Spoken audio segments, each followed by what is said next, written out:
Welcome back. You're watching our live and continuing coverage of the big Kulbhushan Jadhav verdict at the International Court of Justice at The Hague. Reporting from there, one of our finest correspondents, Gaurav Sawant, our editor for Strategic Affairs, also with us, our man in Islamabad, Hamza Amir. I want to go across first to Gaurav, who's in Islamabad. How many judges are on this jury? What do we know about the strength of the Indian delegation there? Who are the representatives from Pakistan? And war game for us, Gaurav. What will happen at 3:30 and India's options thereon? Rahul, this is a 11-judge bench. Usually it's a 15-judge bench, but this time, because of the urgency, it was an 11-judge bench that's headed by the President of the International Court of Justice, Judge Ronnie Abraham. He was very prompt, very prompt. He appreciated the urgency of the matter and immediately issued initial instructions, a speedy hearing, a speedy deliberation and a verdict in just 10 days of hearing the matter, just to save the life of an innocent Indian businessman. So that is where, that is what gives India some confidence that the judges here understand and appreciate the importance, the magnitude of the crisis. There is one judge on the bench, Justice Dalbir Bhandari, in this group of 11. They've burnt the midnight oil, Rahul. So the immediate. So how do they decide? They decide by majority or they decide by consensus? How does the verdict come out? How does the ICJ operate? So Rahul, if it's unanimous, it's the best. But if it's not unanimous, then it's a majority decision. And that is why 10 judges and one president of the bench, and that is why it becomes 11. Or it's 15, so that it's not split down the middle. So it's a majority decision. India seeking an annulment of the military trial in Pakistan. Should that happen, that will be aim plus. But the first aim is to get a stay on the hanging of Kulbhushan Jadhav. Stay with me, Gaurav. I want to go across to Fawad Hussain Chaudhry. Fawad Chaudhry is an advocate of the Pakistani Supreme Court. What does Pakistan think will happen, and what's the guarantee, Mr. Chaudhry, that whatever happens, Pakistan will abide by? Because our big concern in India is that the ICJ will give a verdict and Pakistan will say, we don't want to follow what the ICJ is doing. Well, frankly, in the last time when there was Pakistan took that drowning case to ICJ, it was India who refused to obey ICJ jurisdiction. And you were the people who said that ICJ has no jurisdiction to hear Pakistan claims, and you said that ICJ should refrain. No, that's a big difference. Parthasarathi wants to bring out that difference. Mr. Parthasarathi. No, Ambassador Parthasarathi. Fawad Hussain, listen to Ambassador Parthasarathi for a moment. May I say, the context was totally different. Because that was with regard to a post-Kargil situation, and India at the time of accession itself had put in a caveat that the court's jurisdiction will not apply to bilateral disputes or conflicts with Commonwealth and neighboring countries. Now explain the difference. So the ICJ recognized that in terms of our accession, they had no jurisdiction. Pakistan does not have that. What you have done is you passed legislation post facto, which will absolutely. I think that's the key. Maliha Lodi, Pakistan's representative to the United Nations in March 2017, preempting the verdict and preempting a possible India move to the ICJ, retrospectively comes up with a announcement that Pakistan will not follow what the ICJ has to say. It's a very shallow game you seem to be playing, Fawad. Here, both of us. One second, let's listen with no caveats have accepted the jurisdiction. Most of the Indian analysts and anchors are not ready even to hear the other party and try always to, speak in between. So no one can basically understand what is the argument and what's going on. So bear with me and just have a heart to hear the other argument also. The problem in ICJ is that we say the Pakistan's claim is that Section 36 or Article 36(2) does not cover this jurisdiction because Mr. Kulbhushan Jadhav is admittedly a terrorist. He is involved in espionage and also terrorist activities in Balochistan and Karachi. And he has been arrested in Pakistan on a fake passport, and there are documents with him that prove enough that he was involved in all the terrorist activities in Pakistan. And in such cases, ICJ jurisdiction does not apply. Now, India is saying that notwithstanding is a terrorist arrested in Pakistan, ICJ should... Sambit Patra wants to respond to you. Our BJP spokesperson representing the Modi government wants to come in. The Pakistani lawyer saying ICJ jurisdiction doesn't apply. This is a bilateral matter. Dr. Patra, go ahead. Respond. See, on both the counts, the lawyer from Pakistan is incorrect. Let me come to the second part of his debate first, that in fact Kulbhushan Jadhav is a terrorist and is a spy, and that's the reason as to why Article 36, Para 1 or Para 2 of the Vienna Convention does not hold. Number one, to this Mr. Harish Salve said, how do you know he's a spy or a terrorist? Only a confession, because you did not exchange any pertaining documents with India. Number one. Number two, if you say that this is what is the case, that since he is a spy or a terrorist, and that's the reason as to why consular access cannot be given to a spy or a terrorist, then why did you give conditional consular access? Because 1 year after applying for consular access on 23rd of March 2017, only recently, there was a communication from Pakistan that if you cooperate, you in the sense India cooperates and gives assistance in this case, then consular access would be allowed. Though as per Vienna Convention, there is nothing called as conditional consular access. So your stand has been contradicting yourself. Contradicting in the sense, you yourself agree to a consular access which is conditional, and now you say since he's a spy and a terrorist, he cannot be given any kind of consular access. This is contradictory stand. No, okay. And when we picked up Ajmal Kasab in the middle of the Mumbai terror attack, despite the fact that it was caught on camera, he had a gun and was killing Indian citizens, Pakistan was offered consular access. And here you've got an Indian businessman against whom you've trumped up charges. Give him a fair right to defense. He hasn't been allowed to meet his family. His family's been denied a visa. Indian people from the High Commission are not being allowed to meet him. This is a violation of every single international norm of humanity. Can I yes, Fawad, you must. Now, the question is, he was arrested about a year and maybe more than a year. All the documents and the evidence was shared with the Indian Foreign Office. His family never applied for visa for that long. Only when in the last 2 weeks, BJP government was sleeping over all that. That's so now not when true. They realize that now there will be a public outlet against How them. wrong? They've asked for consular access 16 times. How can you lie, Fawad? Fawad, I know that you're in a tricky spot on this debate. But how can you lie? India has till now sought consular access 16 times and 16 times. You've rejected it. I heard the BJP guy, he is saying that partial consular access was provided.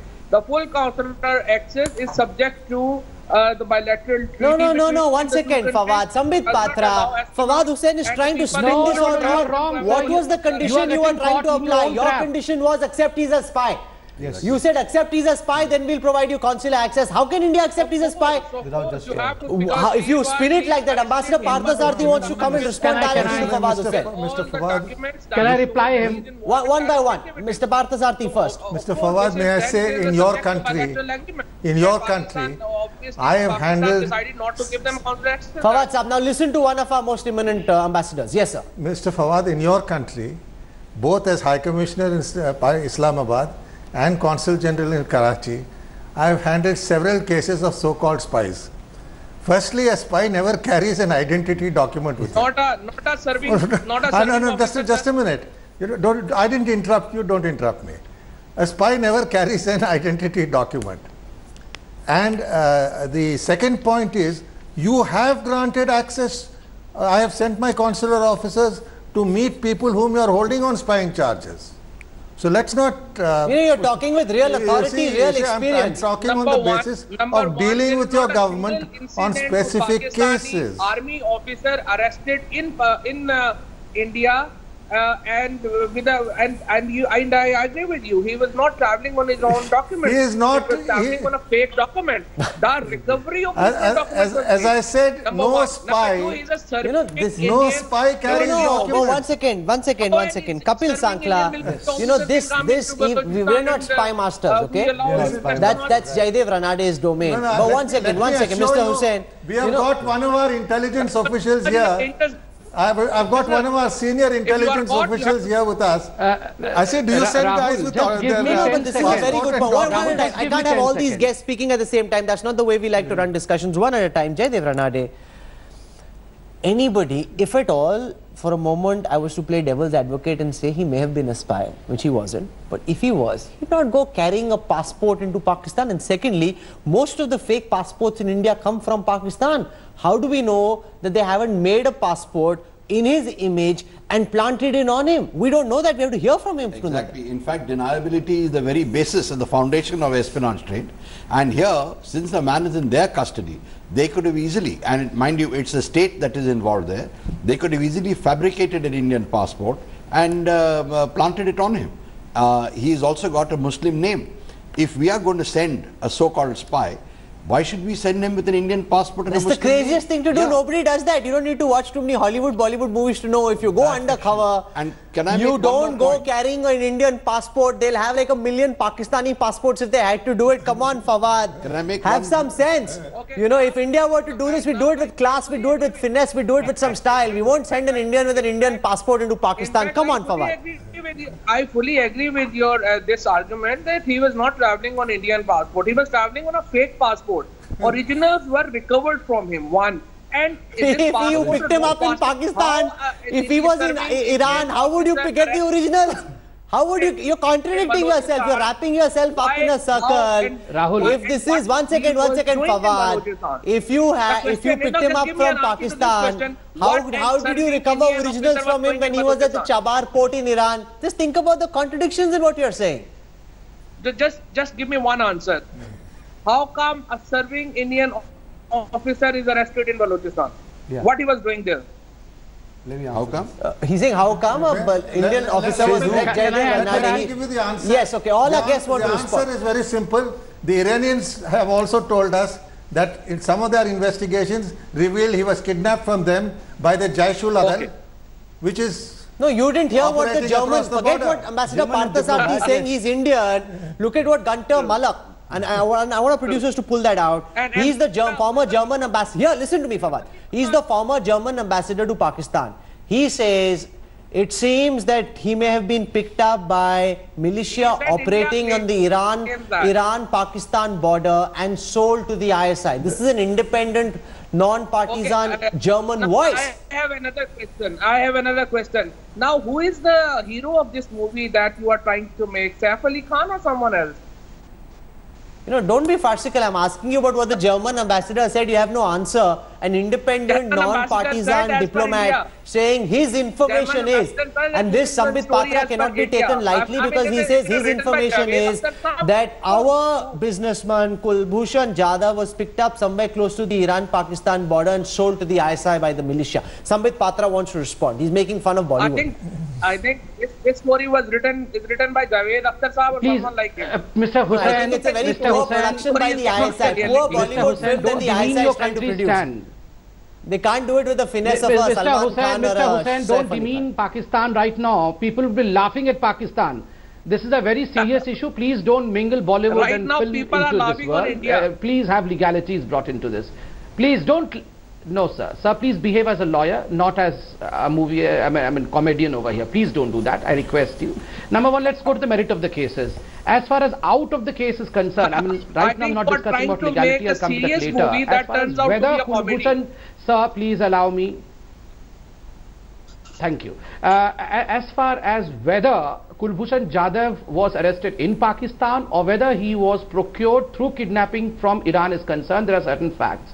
Number one, remember in this legal document also, Harish Salve and India always mention alleged arrest. They never say arrest because we firmly believe that he was picked up from Iran. Why do we believe so? Number one, remember Iran's envoy to Pakistan, Mr. Mehendi Hunardost, has categorically mentioned on the soil of Pakistan that Iran believes that this was abduction, number one.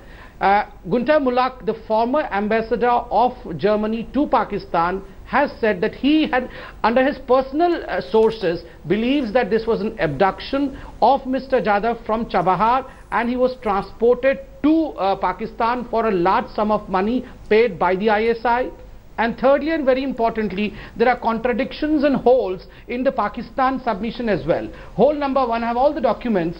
You have Sarfaraz Bugti, who is the Home Minister of Balochistan, who comes out and holds the first press conference and says that Jadhav was arrested from Pak-Afghanistan border, that is Chaman. And then we have the second press conference by Asim Bajwa, the Pak army man, and he says that Mr. Jadhav was arrested from Saravan, that is Pak-Iran border. These two areas are separated by 873 kilometers. So naturally, their own dispensation, the Pakistani dispensation, does not know from where he was arrested. And coming to the legalities, see, the Pakistani dispensation has fallen in its own trap, and this is what Harish Salve says in the legal document. He says that if Pakistan contests that if Mr. Jadhav was a spy or a terrorist, and he should not be granted any kind of consular access because that does not fall under the domain of the Vienna Convention, then how did they grant a conditional access? No consular access means absolutely no access. So granting a conditional access, absolutely, you've torn apart beyond all the arguments put forth by Fawad Hussain. So they have fallen in their own trap. Fawad, let's leave the Bollywood films aside. They're glaring holes and contradictions in what your own people are saying. You can't even seem to make up your mind about where you got him from. That is because there are different directors, different producers scripting this film. The ISA has its own script, the civilian government has its own script. You are doing a bad Bollywood job. Bollywood bhi aap theek se nahi kar pa rahe if that's what you're trying to do. Let me come out with all the arguments he made about his arrest. Arrest was made by army, and General Asim Bajwa, the DGISPR, is the authority to say that he was arrested from where. So a serving Indian officer arrested in Balochistan is now in our custody, is enough evidence to prove that he, and now this abduction theory by Taliban, then handing over to so and so, and then given to Pakistan. It's obviously a Bollywood story, and I think it will be a good movie. His fascination with Bollywood is immense. Kapil Sankla seems obsessed with Bollywood, and they're doing a bad film, bad script, tacky production, totally bogus, like C-grade Bollywood, not even like A-grade Bollywood. That's what happens when you have pirated movies. That's a nice one. That's a nice one. Fawad Hussain Chaudhary, you should listen to what Kapil Sankla has to say.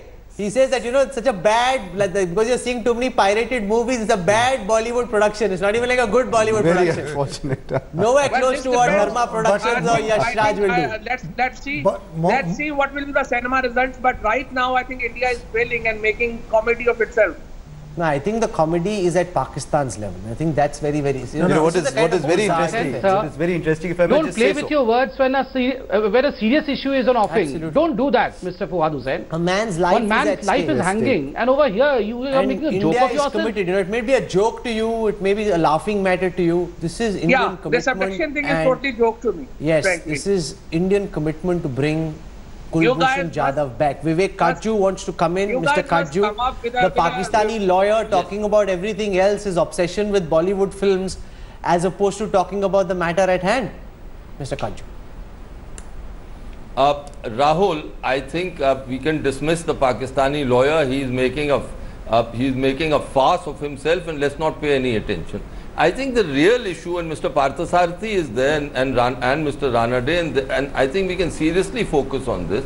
The real issue is why have the Pakistanis been so aggressive in this case? They abduct a man. Let's see the sequence. They abduct a businessman who is a retired Navy officer. They call him a serving officer. They then produce him, and they have a concocted video. They go further. They accuse the. Let me complete, please.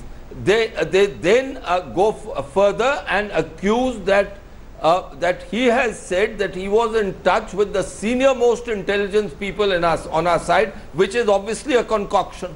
I mean, the espionage business doesn't take place like this. If it all what was taking place, which it was not.